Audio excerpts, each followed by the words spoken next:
Officially, Yeah.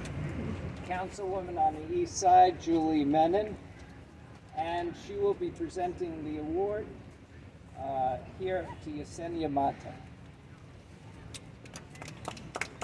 Great, thank you so much, Howard, and I really want to thank Howard and our Assembly Member Rebecca Seawright for putting this fantastic event together. So again, I'm Julie Menin.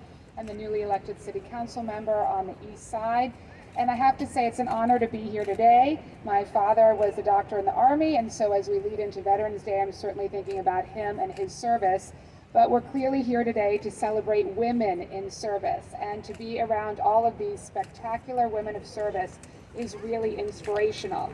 I have the honor of presenting an award to someone that I had the pleasure of working with, Yesenia Mata, Executive Director of La Colmena. La Colmena is a fantastic organization in Staten Island. I served as a city census director, and we partnered with La Colmena to make sure that everyone in Staten Island was counted for the census. And Yesenia is clearly a young leader in Staten Island. She represents the borough on New York City's recently formed Racial Justice Commission. She's a member of the U.S. Army Reserve, and she's one of 11 representatives tasked with identifying and uprooting systemic racism. She also advocates for low-wage immigrant workers as executive director of La Colmena, and I couldn't be more proud to be presenting her with this incredibly well-deserved award.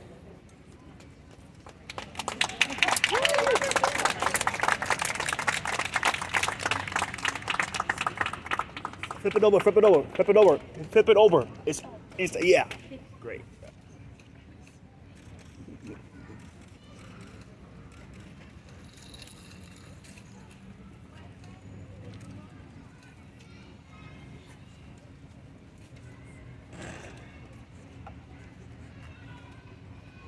Buenos días. My name is Yesenia Mata. I am the Executive Director of La Colmena, a day labor and immigrant rights organization based in Staten Island. I am also a 31 Bravo military police specialist in the U.S. Army Reserve. I want to thank the elected officials and the organizers that took the time to have this event. You see, it is important to acknowledge women who have served and are currently serving. Only 1% of the population serves in the armed forces. Out of that 1%, a few are women.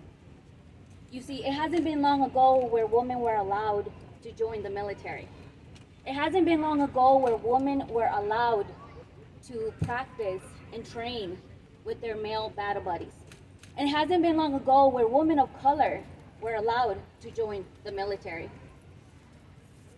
Being in the military, and I know many of my female battle buddies can say this, it's not easy.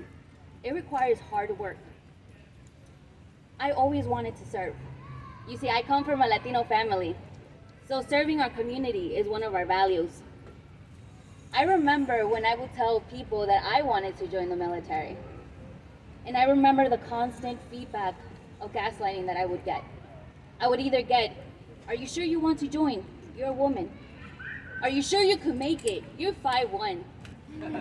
And are you sure you want to be a military police? Because I don't think you're fit for it. And I remember that would cause doubt. And it took some time for me to summon up the courage and say, I am joining and I will make it. It was in basic training where I saw that myth was not true.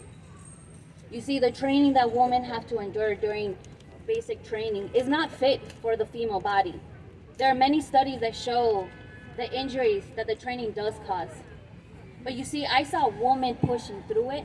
Whenever we felt like giving up, it was the sisterhood that we built inside basic training that we pushed one another. And we made it. We made it to the finish line. And it's that same friendship that I see in my unit, women supporting one another. Because we understand that opening that door of opportunity for other women, it is important. And we know that when another female sees us, they know that they too can make it. And this is an important lesson that I learned in the military. Another important lesson that I learned, and I hope that the world can learn it one day, is that it didn't matter, and it doesn't matter if you're black, brown, yellow, Democrat, Republican. When you see your battle buddy, all you see is green. And you know that the oath that you took was to ensure that you never leave a soldier behind. That your duty is to ensure that your battle buddy can make it back home. Because next to your battle buddy, their families are there.